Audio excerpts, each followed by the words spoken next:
everyone, I wanted to do this video to quickly talk about two books, Fallen Kingdom and its sequel, Rebel Spring, both by Morgan Rhodes.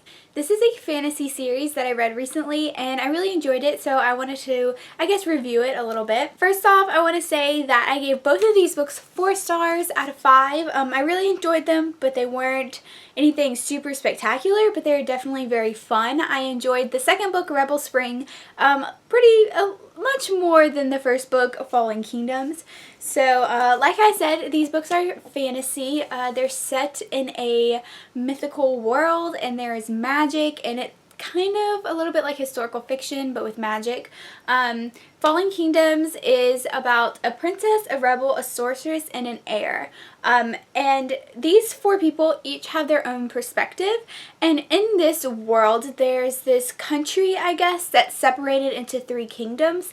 And these people live in the 3 kingdoms. So we get to see what those kingdoms are like. It's kind of hard to give a full synopsis of this book because, like I said, it is told from 4 different perspectives and a lot of stuff goes on.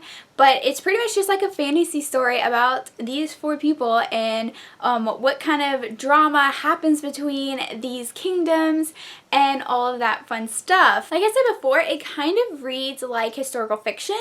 This is actually the first fantasy book I've ever read. So to me, I guess most fantasy is like that, but it reads like historical fiction, but then there's a little bit of magic involved, giving it that fantastical element.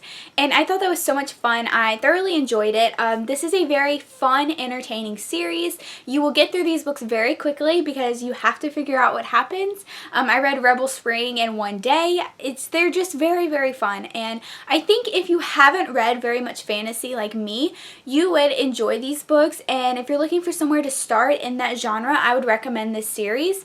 But if you are a fantasy veteran and you have read a lot of adult fantasy and you enjoy adult fantasy, this may not be the series for you because it is definitely YA fantasy. I could even tell, not having read very much fantasy, that I don't know, it's not like adult fantasy. I don't think the world is that complicated. I was never confused. I never felt overwhelmed, which is a good thing, but I don't think this world is as complex as some other adult fantasy worlds. If you haven't read too much fantasy, or you're just looking for a fun, entertaining fantasy world that's not too overwhelming, I would really suggest this series to you. It's very interesting. Most of the characters I found very interesting. My favorite character is Prince Magnus. I think he's the most complex character, and I don't know, he's just so intense and very interesting, and I really, really liked him. He's kind of like got the dark hair, dark eyes, very mysterious kind of guy, and you know, we all love those. The plot of these books, the plot keeps going, but I wouldn't say there's a lot of action, although there is some war between the kingdoms. There's not a lot of action in these books, but the author does a good job with keeping the plot going, even whenever it's not, action-packed. Even in down times, I feel like the plot still keeps going, and there's really not a boring spot to me. Like, I never really got bored. I always wanted to keep reading, and I think that's a great quality in writing. The only thing I kind of think is weird about these books is that there are some things that randomly happen in the plot. I will say there is a little bit of insta-love, and then some random things that happen that you're like, where did that come from? I didn't really see that developed at all.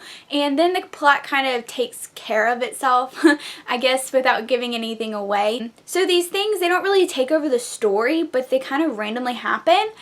But at the same time, there are some very developed aspects to these books, and there's some very developed relationships that I could see coming to light in maybe the 3rd or 4th book that haven't really been talked about very much in the first 2 books, but you can kind of see something happening there.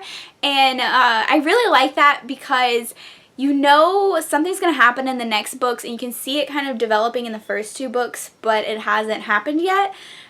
So that's really good about this series, is that they have some underlying plot element, but then also at the same time they have some random things that happen that aren't developed at all.